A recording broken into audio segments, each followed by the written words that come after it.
భారత్ పాకిస్తాన్ మధ్యలో జరుగుతున్న ఉద్రిక్త వాతావరణంలో స్టూడెంట్స్ కి సంబంధించి తెలంగాణ ప్రభుత్వం ఒక ప్రత్యేక సెల్ ను ఢిల్లీలో ఏర్పాటు చేయడం జరిగింది.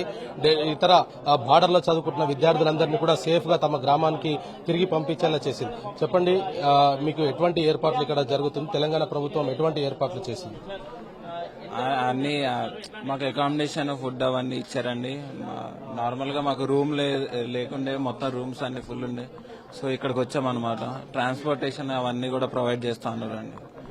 అక్కడ పరిస్థితి ఏ విధంగా ఉంది? బార్డర్ లో మీరు అక్కడ చదువుకుంటున్న సమయంలో ఎటువంటి ఇష్యూస్ ను గమనించడం జరిగింది? మీకు కాలేజీకి ఎందుకు హాలిడేస్ ఇచ్చారు? తర్వాత మీ ఎగ్జామ్స్ సిచ్యువేషన్స్ లో ఉన్న టైంలో హాలిడేస్ ఇవ్వడం వల్ల చదువు మీద ఎఫెక్ట్ పడే పరిస్థితి కూడా ఉంటుంది కదా?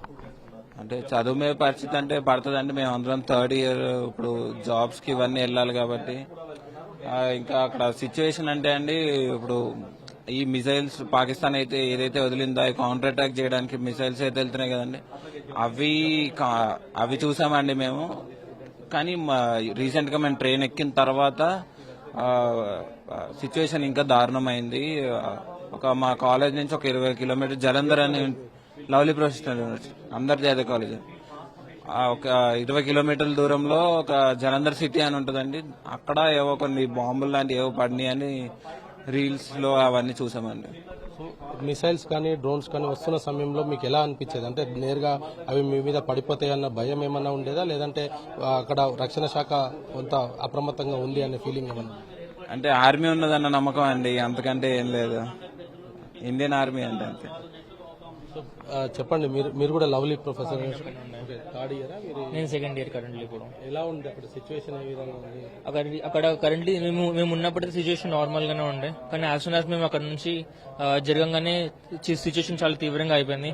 మేము ఎలా అయినామంటే లైక్ అక్కడ నుండి డ్రోన్స్ పాస్ అవుతున్నాడంట, లైక్ బిల్డింగ్స్ నుండి ఇంకా మిసైల్స్ పాస్ అవుతున్నాడంట, లైక్ ఇవన్నీ చూడడం జరిగింది. అంటే ఇక్కడ ఎటువంటి ఏర్పాట్లు చేశారు? ఇక్కడ నిజం చెప్పాలంటే నేను మా ఫ్రెండ్స్ కొంతమంది తమిళనాడు హౌస్ లో ఉన్నారు. నేను అక్కడికి వెళ్ళిన డైరెక్ట్. వాళ్ళు అక్కడ ఏమన్నారంటే తెలంగాణ హౌస్కి వెళ్ళామని.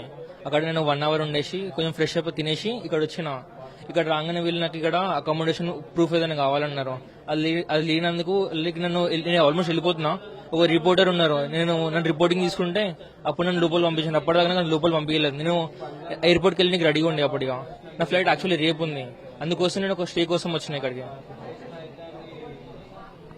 సో ఇది పరిస్థితి. విద్యార్థులు పంజాబ్ లో లవ్లీ ప్రొఫెషనల్ యూనివర్సిటీలో చదువుకుంటున్న సమయంలో కూడా మిసైల్స్ కానీ అదేవిధంగా డ్రోన్స్ శబ్దాన్ని స్వయంగా విన్నాము, కొంత భయం గుప్పిట్లోనే ఉన్నాము అంటూ కూడా చెప్తున్న పరిస్థితి అయితే కనపడుతుంది. వీడియో జర్నలిస్ట్ సంజయ్తో గోపి, న్యూఢిల్లీ.